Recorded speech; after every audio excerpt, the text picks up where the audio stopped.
الكبير الذي تحظى به هذه الشعبة، وأيضا الجهود التي تبذل على المستوى المحلي من أجل تربية المائيات بالولاية.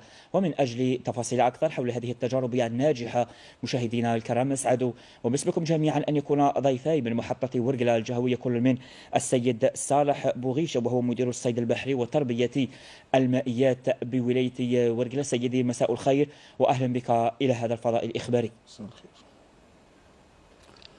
مساء الخير أخي الكريم، أشكر القناة على إتاحة هذه الفرصة لتقديم فكرة عن القطاع. شكرا جزيلا. كما أسعد بالنسبة لقطاع الصيد البحري، نعم، كما أسعد أيضا بأن يكون ضيفي من محطة ورقلة الجهوية السيد مسعود قاشي وهو مدير المركز الوطني للبحث وتنمية الصيد البحري وتربية المائيات. سيدي مساء الخير وأهلا بك في هذا الفضاء الإخباري. مساء النور، شكرا مشكورين على الاستضافة. شكرا جزيلا. أبدأ معك السيد صالح بوعيشة مدير الصيد البحري وتربية المائيات لولاية ورقلة. بالتأكيد ولاية ورقلة تحظى بإحراز تقدم في مجال تربية المائيات، وهناك العديد من النماذج في هذا الاتجاه. هل ممكن استعراض تجربة ولاية ورقلة في تربية المائيات ابتداء السيد المدير؟ شكرا. أولا قبل الإجابة عن السؤال بودي أن أعطي فكرة عن القطاع بشكل عام.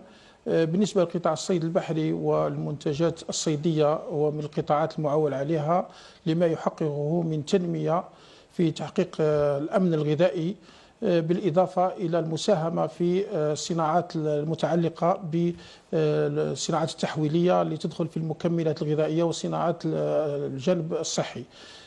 بالنسبة لقطاع بشكل عام أنه يمكن اختصاره في 3 محاور. المحور الأول يتعلق بالصيد البحري في أعالي البحار، واللي راهو الأسطول البحري والمهنيين منكبين على هذا النشاط في عملية الصيد في البحر وفي أعالي البحار. إلى موازاة مع هذا هناك مشاريع التي تتعلق بتربية المائيات على الشريط الساحلي، تربية أسماك البحرية في الأقفاص العائمة.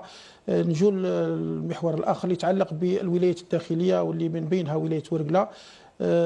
نشاط تربية المائيات كاين فيه 3 أنواع. كاين تربية المائيات المكثفة وهي اللي تخص مشاريع تربية المائيات دون سواها، وهذه اللي تمنح عن طريق اللجنة الولائية المكلفة بمنح الامتياز من أجل إنشاء مؤسسة تربية المائيات. النقطة الأخرى هي تتعلق بتربية المائيات المدمجة مع الفلاحة واللي راهي منتشرة في عدد كبير من الولايات، وهذه اللي أن الفلاحين في حد ذاتهم لقاو أنه جانب تربية المائيات مهم، لأنه يفيد في تقوية المنتوج الفلاحي وتحقيق منتوج نظيف بيو بعيد عن استعمال الأسمدة الكيميائية، لأن تربية المائيات في الأحواض السقي يستفيد منها الفلاح من ناحية أنه يتحصل على مادة السمك كمنتوج إضافي للمزرعة ومدخول إضافي كمورد مالي للمزرعة، إلى جانب مخلفات الأسماك اللي تدخل في التركيبة العضوية للمياه، تكون مياه مشبعة وتستفيد الجانب الفلاحي. النقطة الأخرى اللي تتعلق بالصيد في السدود، اللي راهي كاين هناك بعض الولايات اللي فيها السدود، وكاين هناك نشاط الصيد التقليدي في هذا المجال. بالنسبة لولاية ورقلة على كل حال نجول الولاية، بالنسبة لولاية ورقلة استفادت على كل حال ولاية ورقلة من عدة مشاريع اللي تتعلق خاصة ما يتعلق بمزرعة النموذجية اللي استفادت الجزائر في إطار الشراكة بين الجزائر وكوريا في إطار برنامج النمو الاقتصادي، دعم النمو الاقتصادي في 2000 تقريبا في فترة 2010-2014 بمشروع المزرعة النموذجية لإنتاج الجمبري، واللي راهي تعتبر مزرعة نموذجية مدعمة بمركز بحث علمي فيه بعض مجموعة من الإخصائيين وباحثين في هذه المزرعة اللي دخلت في عملية الإنتاج في 2016 و2017 وحققت نتائج إيجابية في إنتاج الجمبري ذو الأرجل البيضاء.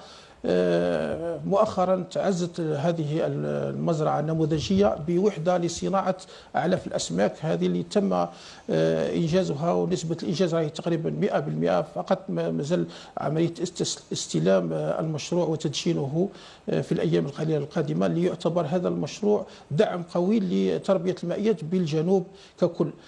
زيادة على هذا، هناك بجانب هذه المزرعة استفادت القطاع بمنطقة نشاطات تقدر بمساحة 100 هكتار، اللي ممكن أن تستوعب حوالي 32 مشروع خاص بتربية المائيات. راح يتم توزيعها بعد عملية التهيئة اللي رانا على قدم وساق من أجل إنجازها والانطلاق في عملية التوزيع. هذا بالنسبة بالإضافة إلى أن ولاية ورقلة تدعمت بمفرخة في 2005 تابعة للمركز الوطني للبحث والتنمية في الصيد البحري وتربية المائيات بحاسب بن عبد الله. وهذه المفرخة اللي الطاقة الإنتاجية تاعها كانت في بداية تقريبا 50,000 يرقة سمك، واللي ممكن راح تلحق حتى إلى عدد تضاعف الكمية هذه، خاصة أنها راح تدعم بأجهزة ووسائل ممكن نلحقوا حتى 500,000 ألفا في السنة، مثل بعض المفرخات التابعة للخواص في ولاية مجاورة بإمكانيات بسيطة وقليلة، وأصبحت تنتج من 500,000 إلى مليون صغار الأسماك في السنة. جيد، بالتأكيد السيد صالح بوغيشة استعرضت جملة من المعطيات والتفاصيل حول جملة المشاريع والمزارع النموذجية والمزارع القارة التي تشتغلون من خلالها على ترقية هذه الشعبة، شعبة تربية المائيات بولاية ورقلة. أتحول إلى السيد مسعود كاشي، مدير المركز الوطني للبحث والتنمية في الصيد البحري وتربية المائيات. سيدي، بالتأكيد هذا المركز هو مؤسسة بحثية علمية، ولكن قبل أن نفصل في طبيعة الإضافة التي يقدمها للشعبة ولتربية المائيات على مستوى الولاية، من المهم جدا أن نتعرف على هذا المركز، الاختصاصات التي يشتغل عليها هذا المركز، التركيبة البشرية للهيئة المؤطرة لهذا المركز العلمي البحثي.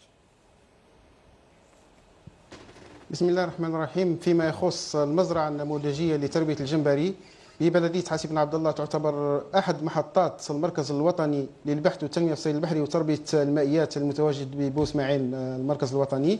هذا المركز الوطني عنده 18 محطة على المستوى الوطني متوزعة على كل المناطق، على المناطق الساحلية والمناطق الداخلية، كل محطة متخصصة في نوع من أنواع التربية. فمثلا ببلدية حاسب بن عبد الله توجد محطتين، المحطة الأولى متخصصة في تربية المائيات الصحراوية، والمشروع الثاني اللي نحن نقوم عليه هو المزرعة النموذجية لتربية الجمبري ومركز البحث.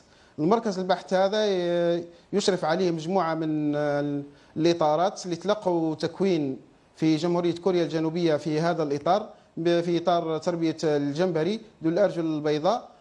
بعد ما تلقوا التكوين يشرفون الآن على المشروع من سنة 2015، حيث كانت التجربة الأولى لإنتاج الجمبري ذو الأرجل البيضاء. بالإضافة لعلمكم أن الجمبري ذو الأرجل البيضاء يعتبر من الكائنات البحرية إلا أنه يتأقلم مع الملوحة الواطئة، ونحن بالشراكة مع الشريك الكوري الذي قدم لنا التجربة الكورية والخبرة الكورية بحيث أن من خلال المركز الوطني الكوري لعلوم البحار الذي يرافقنا في هذا المشروع، الذي قدم لنا تجربته والتي كان يأخذها من بداية السبعينيات القرن الماضي في تربية الجمبري، وقدم لنا آخر تقنية. ونحن الآن نقوم بتربية الجمبري من خلال تقنية صديقة للبيئة وموفرة للماء. لعلمكم مع أن غنى المناطق الصحراوية بالمياه، إلا أن المياه هذه تتطلب الترشيد والاقتصاد. من خلال هذا النظام المعروف بتربية البيوفلوك، قام الجانب الكوري بمرافقة الخبراء الجزائريين من أجل أقلمة هذا النوع من الجمبري ذو الأرجل البيضاء مع الملوحة الواطئة في المياه الجوفية. لعلمكم فإن المياه الجوفية هي ذات ملوحة 3 غرام في الألف فقط، في حين أن المياه البحرية هي 35 غرام في اللتر. من خلال هذه سلسلة التجارب من 2015 حتى 2019 قمنا باستنتاج البروتوكول للتربية الخاص بهذا النوع. والآن بالنسبة للتقنية هي موضوعة عند الطاقم الجزائري. الطاقم الجزائري يمكنه الآن خوض أي ممارسة من أجل تربية هذا النوع من الجمبري في الوسط الصحراوي. جيد، ومن المهم جدا تثمين وإذكاء هذه الإنجازات وتوسيعها لتشمل منتجات صيدية أخرى. أعود إليك السيد صالح بوعيشة، مدير الصيد البحري وتربية المائيات بولاية ورقلة. استعرضت قبل قليل بعض النماذج لبعض المستثمرات والمزارع المتخصصة في تربية المائيات. هل ممكن فكرة أو بعض الأرقام والمعطيات حول القدرة الإنتاجية للولاية في مجال تربية المائيات؟ في حقيقة الأمر بالنسبة للطاقات الإنتاجية لبعض المزارع، على سبيل المثال مزرعة الكثبان للطاقة الإنتاجية نتاعها بعد عملية دخولها في الإنتاج بنسبة 100% يمكن تحقيق تقريبا 1000 طن من سمك البلطي وكذلك سمك القط.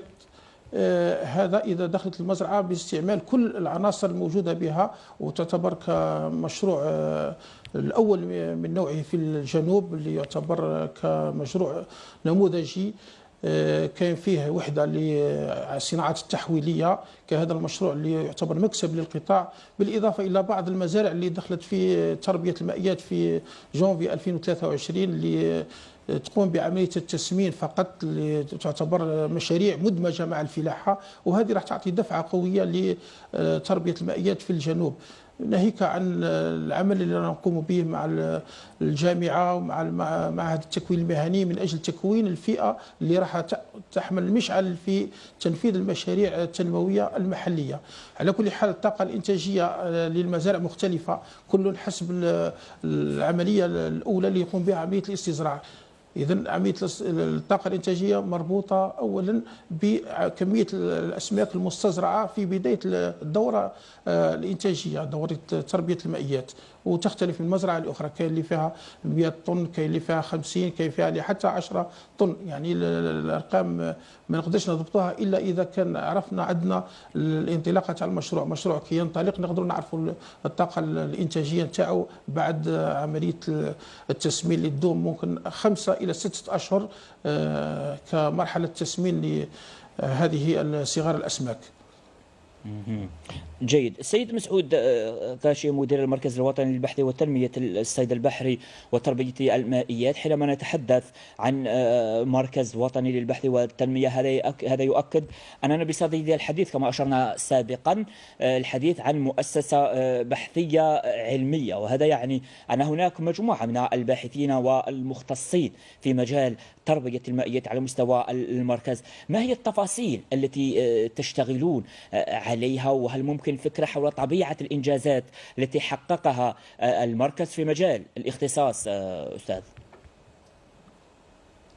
بالنسبة للمزرعة النموذجية لتربية الجمبري اللي تعتبر محطة من محطات المركز الوطني، يقوم عليها فريق تقني. كانت من بين التحديات الأولى له هي إنتاج الجمبري في بيئة صحراوية، فقمنا في سنة 2015-2016 إلى إنتاج ما يقارب طن من الجمبري للأرجل البيضاء في هذه البيئة، وهذا بعد عملية تقنية محضة تعرف بعملية الأقلمة. هذه العملية الأقلمة ننقل فيها صغار الجمبري التي كانت هي أصلا في مياه البحر إلى مياه واطئة الملوحة. والآن التحدي الموجود بالنسبة للفريق التقني الذي يمارس كل البروتوكول بكل أريحية وبكل ثقة، الآن التحدي الموجود هو نقل هذه التقنية من الجمبري إلى أسماك أخرى مثل سمك البلطي وسمك القط المتواجدة في المنطقة. ولما لا كذلك نعمل كذلك على تكثيف الجمبري، حيث أن في الممارسات الأولى قمنا بزراعة الجمبري بكثافة 150 وحدة إلى 200 وحدة في المتر مربع. الآن نسعى إلى رفع هذه النسبة إلى 450 وحدة، لأن من خلال التكثيف راح نعمل على خفض تكلفة الإنتاج، وهذه من هدف من الأهداف التي يسبق إليها الفريق التقني الآن. بالإضافة إلى ذلك تعززت المزرعة بإنتاج بوحدة لصناعة الأعلاف. كما لا يخفى على الجميع أن صناعة الأعلاف بالنسبة لتربية الأسماك تعتبر كتحدي وكهاجس بالنسبة للمربيين، لأنه 70% من تكلفة الإنتاج تعود للعلف، والآن أغلب العلف الموجود هو علف مستورد. ومن خلال هذه الوحدة التي راح تنتج حوالي 10 طن في اليوم إذا اشتغلت بالطاقة العادية، يمكنها أن تصل إلى 3000 طن إذا اشتغلت بالطاقة القصوى. يمكنها توفير العلف لأغلب المزارع، ومن بين ومن بين هذه الخصائص هذه المزرعة أن يمكنها إنتاج علف غاطس وكذلك علف طافي وعلف للمياه البحرية وكذلك بالنسبة للمياه العذبة. من خلال هذه المحطة لصناعة العلف يمكننا تقليص فاتورة الاستيراد، ولما لا إدراج ودمج مواد أولية محلية في صناعة الأعلاف لخفض فاتورة الاستيراد. جيد. الآن السيد المدير، استمعت بالتأكيد إلى مداخلة السيد مسعود قاشي كمسؤول أول عن المركز الوطني للبحث وتنمية الصيد البحري وتربية المائيات، واستمعت أيضا إلى التجارب الناجحة والنوعية التي أحرز فيها هذا المركز تقدما. ما هي طبيعة الإضافة التي يقدمها لكم كمديرية للصيد البحري السيد صالح بوغيشة هذا المركز من أجل توسيع هذه التجارب الناجحة وترقية هذه الشعبة على مستوى ولاية ورقلة؟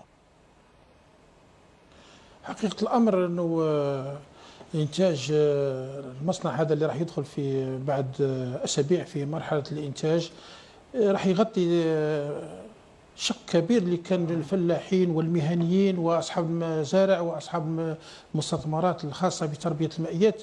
كان عندنا عجز كبير في إيجاد مادة غذاء الأسماك.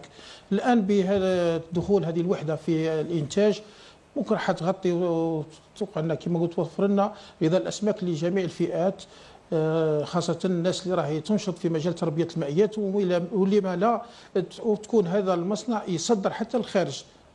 يعني هذا تعتبر انطلاقة ودفعة قوية لإنجاح هذه المشاريع الخاصة بتربية المائيات. وأي ولاية العناصر الأساسية للنجاح هو التركيز. أنا في خطة العمل اللي نمشي إليها أنه نقوم بإنجاز مفرخات خاصة أو عامة. احنا هنا في ورقلة عندنا مفرخ عام. في ولاية كنت فيها في السابق درنا إنشاء مفرخات وهما كانوا الانطلاقة الأساسية. درنا في ولاية بسك على سبيل المثال 5 مفرخات، الطاقة الإنتاجية تقريبا 4.5 مليون يرقة في السنة، وهذه اللي أعطت دفعة قوية لوجود مشاريع تنموية في مجال تربية المائيات، ناهيك عن تربية المائيات المدمجة مع الفلاحة اللي وصلت مئات الأحواض اللي راهي كان عندنا المنتوج أنه كل أسبوع كاين بيع سمك البلطي في المسامك المحلية وحتى في الولايات المجاورة. هذا الهدف الأساسي تاعنا هو هذا المصنع يعتبر مكسب وراح يعطينا دفعة قوية لتنفيذ خطة العمل لتنمية القطاع بولاية ورقلة. راح نركزوا على المفرخات إن شاء الله، بالإضافة إلى الدعم التقني والجانب كذلك التكوين، خاصة أن التكوين هو عنصر أساسي لاختيار المهنيين ولا الطلبة اللي حابين يدخلوا في مجال تربية المائيات.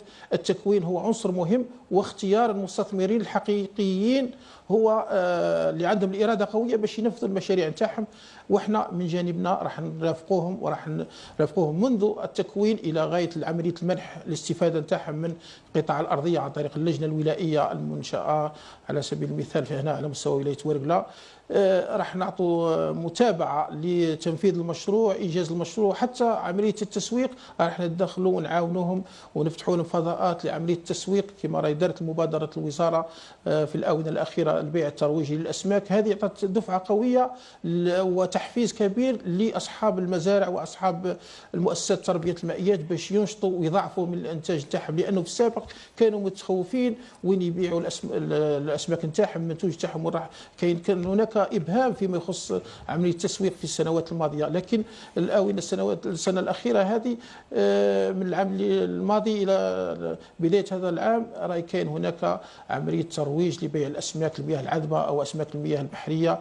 على سبيل المثال المبادرة اللي قامت بها الوزارة راهي ناجحة تقريبا 100%. راح نستمر وحنا وراح نرافقوا كل من يرغب في الاستثمار. الأبواب مفتوحة للإدارة من الجانب التقني، الدعم التقني والعلمي والإداري رانا راح نوقفوا مع جميع المستثمرين الحقيقيين، والأبواب مفتوحة لكل من يرغب في الاستثمار في شعبة تربية المائيات. جيد سيد صالح بوغيشة. السيد مسعود قاشي، من المهم جدا أيضا أن نسأل حول جزئية هامة جدا. نجحتم في هذه التجارب المتعلقة باستزراع برقات الجمبري في المياه العذبة، ما هي الأسباب التي توفرت حتى حققتم هذا التقدم وهذه النجاحات؟ وهل هناك تفكير في توسيع هذه التجارب لتشمل أنواع أخرى؟ نعم سيدي، بالنسبة لأي تقنية وأي مشروع لا بد له من تحديات ولا بد له من إرادة وتضحيات. فالفريق التقني القائم على المزرعة رفع كل التحديات وضحى بوقته وكل ما يملك من أجل إنجاح هذا المشروع، والنتيجة الآن توصلنا إلى تحقيق إنتاج جمبري بوزن 40 غرام. كما لا يخفى عليكم أن الوزن التسويقي هو 20 غرام، وصلنا إلى 20 غرام في خلال 110 يوم. لما تممنا 6 أشهر وصلنا إلى 40 غرام للوحدة، وهذا شيء مشجع جدا. وكذلك نفتخر لأننا استطعنا أن نحقق جزء من الأهداف نتاعنا، أننا وصلنا الرسالة إلى مستثمرين، ومن خلال المستثمرين قاموا بزيارة المزرعة النموذجية. الآن هم يقومون بإنشاء مزارعهم الخاصة. نعتبر هذه ثمرة من ثمار المشروع. بالإضافة إلى المرافقة التقنية، فأبواب المركز مفتوحة لتقديم أي دعم وأي مرافقة تقنية بالنسبة للمستثمرين. وبالنسبة للحافز بالنسبة للمستثمرين بالنسبة لمنطقة النشاطات الخاصة بتربية المائيات، فإن وجودها بجوار المزرعة النموذجية تعتبر مكسب من حيث معاملة التقنية، وكذلك من حيث وجود وحدة صناعة الأعلاف التي تعتبر مكسب آخر لهؤلاء المستثمرين الذين يرغبون في ولوج هذا الباب. جيد، أتمنى لكم كل التوفيق بالتأكيد، ونهنئكم على هذه النجاحات العلمية النوعية التي أحرزتموها.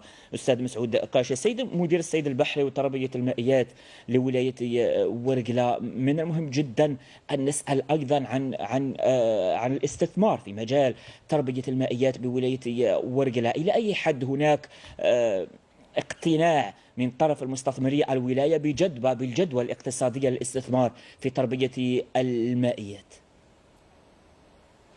في حقيقة الأمر كاين هناك رغبة لبعض الشباب للاستثمار في مجال تربية المائيات في ولاية ورقلة والولايات التي يمتد اختصاصها. على سبيل المثال كل من ولاية غرداية، المنيعة، جان، تامن، راس الأغواط، هذه الولايات اللي تعتبر ذات الامتداد الإقليمي لولاية ورقلة، لمديرية الصيد البحري لولاية ورقلة. رانا نسعى باش نديروا دورات تكوينية لهذه الولايات واستقطاب المستثمرين الحقيقيين باش نمشيو في عمل المتعلق بإرساء قواعد الاستثمار وإعطاء فرصة للشباب الذين يرغبون في إنجاز مشاريع في شعبة تربية المائيات أو الصناعة التحويلية التي لها علاقة بتربية المائيات. على سبيل المثال تربية سبيرولين، هذه اللي راهي تعتبر مادة مكمل غذائي يدخل في المكملات الغذائية، والصناعات التحويلية التي تدخل حتى في صناعة مواد التجميل. كذلك هناك المعلبات المتعلقة بمنتوجات المياه القارية، على سبيل المثال التيلابيا ولا البواسون شا. هذا نحاولوا يدخلوا الناس اللي عندهم الرغبة في الاستثمار أنهم يكونوا يديروا مؤسسات الصناعات التحويلية اللي راهي تفتقد لها المنطقة كلها. إلى جانب هذا الصناعات الخاصة بالصناعات الغذائية، خاصة أنه هناك مصنع راح تكون هناك منافسة في جانب إنتاج غذاء الأسماك. احنا نسعى باش نشجعوا الاستثمار في مختلف الشعب، خاصة بقطاع في ولاية ورقلة والولايات التابعة للمديرية على كل حال. جيد، أستاذ مسعود قاشي، أعود إليك. هل هناك تواصل من قبل المستثمرين في الولاية من أجل الاستشارة العلمية مثلا؟ بالنسبة للاستشارة العلمية، أبواب المزرعة مفتوحة، ونتلقى دائما زيارات من المستثمرين من أجل الاطلاع على هذه التجربة. كما أشرت منذ قليل، من خلال هذه الزيارات للمستثمرين هناك مستثمرين الآن بشروا عملية إنجاز المزارع، منهم مشروع في ولاية بومرداس حاليا لم يبقى له إلا القليل لينطلق في إنتاج الجمبري. ونحن كذلك في تواصل مع كل المستثمرين. هناك مستثمرين زاروا المشروع الثاني على المستوى الجزائري لتربية الجمبري بالمرسى، اطلعوا على كل خصائص هذا النوع. كما يخفى عليكم أن بالمرسى ولاية كيكدا هناك مزرعة نموذجية أخرى إلا أنها مختصة في تربية مياه الجمبري الخاص بالمياه البحرية. هناك من زار المزرعة وقام ووجهوه إلى المزرعة ليتلقى شروحات حول التقنية التي نقوم بها. هي تقنية جد مشجعة، وأن جاذبة للاستثمار، حيث أنه يمكن خفض تكلفة الإنتاج من خلال خفض معامل التحول الغذائي. فمثلا في النظام الكلاسيكي نحتاج إلى 2 كيلوغرام من العلف للحصول على 1 كيلوغرام من الجمبري، في حين فيها من خلال هذه التقنية يمكننا خفضها بنسبة 25%. بالإضافة إلى ذلك مثلا في النظام الكلاسيكي نحتاج إلى 10,000 لتر من الماء من أجل إنتاج 1 كيلوغرام من الجمبري، بينما من خلال هذه التقنية نحتاج إلى 180 إلى 200 لتر فقط. تعتبر هذه كل عوامل محفزة مما راح تخفض عوامل الإنتاج وتكلفة الإنتاج، وراح تزيد في هامش الربح بالنسبة للمستثمرين. وكذلك هناك على الآفاق إنتاج، لما لا نقوم بتزويد مزارع الأسماك وتربية المائيات بالألواح الشمسية من أجل الانتقال الطاقوي.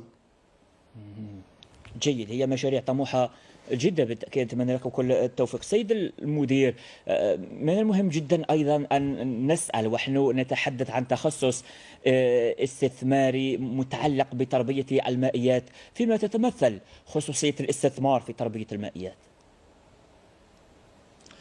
بالنسبة لتربية المائيات احنا والله هي مشاريع مهمة ومشاريع مربحة. كاين بعض اللي راهو عندهم رؤوس الأموال ومتخوفين. أنا مؤخرا جاونا بعض الناس الفلاحين اللي عندهم أحواض التربية، درنا لهم دراسة وجيزة. على سبيل المثال عنده حوض مثلا تاع نص هكتار اللي يهز تقريبا 20,000 متر كيوب. درنا عملية على سبيل المثال استزراع تقريبا 50,000 ألفاء اللي القيمة تاعها ممكن ب 100 مليون، بالإضافة إلى شراء غذاء الأسماك اللي يقدر يدير معامل تحويل تاع 1.5 كغذاء أسماك باش يعطيله كيلو تاع سمك. شراء الأسماك ب 100 مليون و400 مليون تقريبا غذاء الأسماك. كيبيع هذه تكلفة المشروع 500 مليون. كي درنا له الحساب باش يبيع المنتوج تاعو يبيعه تقريبا ب 750 مليون سنتيم، يعني يربح 250 مليون في ظرف 5 شهور. يعني هنا مشاريع مربحة. فقط الناس اللي راهي كما نقولوا متخوفة يقول لك أنا ما عنديش فكرة على تربية المائيات. حقيقة الأمر تربية المائيات هي مشاريع مهمة وأساسية وتفيد حتى في الجانب أنه توفر منتوج طازج للمنطقة، أسماك مياه عذبة طازجة للمستهلك. لأنه خاصة في الصحراء باش تجيك كمية أو شحنة من الساحل إلى داخل الولاية سواء ولاية الجنوب راح ما تكونش طازجة وما تكونش كما نقولوا فري كما أنك تنتجها محليا. وعندنا كل الإمكانيات والمقومات، الأرض موجودة، الأحواض موجودة، المياه موجودة، فقط الإرادة والمرافقه ثاني موجوده. وحتى الدعم المالي من المهم جدا التذكير أن الدولة تولي اهتمام كبير لهذه الشعبة. السيد المدير، اكيد هناك عدد كبير من الناس اللي يتكونوا، الشباب اللي يتخرجوا من الجامعه ولا من التكوين المهني ولا يتحصلوا على دورات تكوينيه قصيره المدى، راهم يسعوا باش يديروا المشاريع هذه. ورانا في تواصل، وكاين هناك لجنه مشتركه بين الوكاله الوطنيه للدعم المقاولاتيه والقطاع الصيد البحري، وهذه اللجنه هذه اللي يعني تسعى من اجل استقطاب حاملي المشاريع لتنفيذ مشاريعهم وتوفير لهم الدعم المالي والتقني لانجاز مشاريعهم. جيد، شكرا لك السيد مدير الصيد البحري وتربية المائيات لولاية وريلة. سؤال أخير لك السيد مسعود قاشي، مدير المركز الوطني للبحث والتنمية في الصيد البحري وتربية المائيات. خضتم تجارب نوعية وناجحة في مجال استزراع برقات الجمبري في المياه العذبة، هل تفكرون في خوض تجارب أخرى؟ وهل ممكن فكرة حول طموح المركز أستاذ؟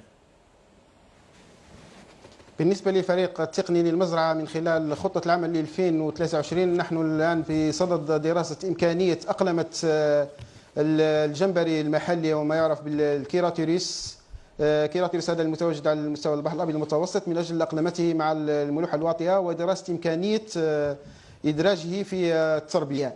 كما لا يخفى على الجميع في سنة 2010-2011 قام المحطة المزرعة النموذجية بسكيكدا من خلال إنتاج يرقات هذا النوع من الجمبري واستزراعها في الوسط الطبيعي من أجل إغناء ومن أجل زيادة المخزون الطبيعي في البحر، وأعطت نتيجة بعد عامين فقط من خلال الإحصائيات أعطت نتيجة باهرة. نحن الآن نسعى من أجل دراسة إمكانية أقلمة هذا النوع مع المياه الواطئة وإمكانية تربيته من خلال البروتوكولات التي قمنا بإنتاجها من قبل وضبطها مع خصوصية هذا النوع من الجمبري.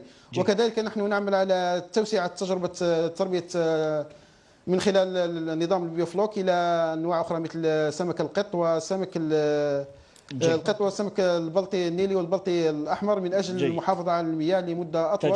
تجارب نوعية جدا وجهود كبيرة تبذلونها. السيد مسعود قاشي مدير المركز الوطني للبحث والتنمية في الصيد البحري وتربية المائية، شكرا جزيلا لك على كل هذه المعطيات. نتمنى لك ولكل الفريق التقني العامل إلى جانبكم في هذه المزرعة النموذجية التابعة للمركز الوطني للبحث وتنمية الصيد البحري وتربية المائيات، شكرا جزيلا لك. اللقاء بكم يتجدد قبل الفرص. السيد صالح بوعيشة مدير الصيد البحري وتربية المائيات، شكرا لكم أيضا، ولولاية ورقلة شكرا جزيلا لكم أيضا على كل هذه الإفادة. كنتم معنا من محطة ورقلة الجهوية 4 مساء بتوقيت الجزائر. نشرة الأخبار.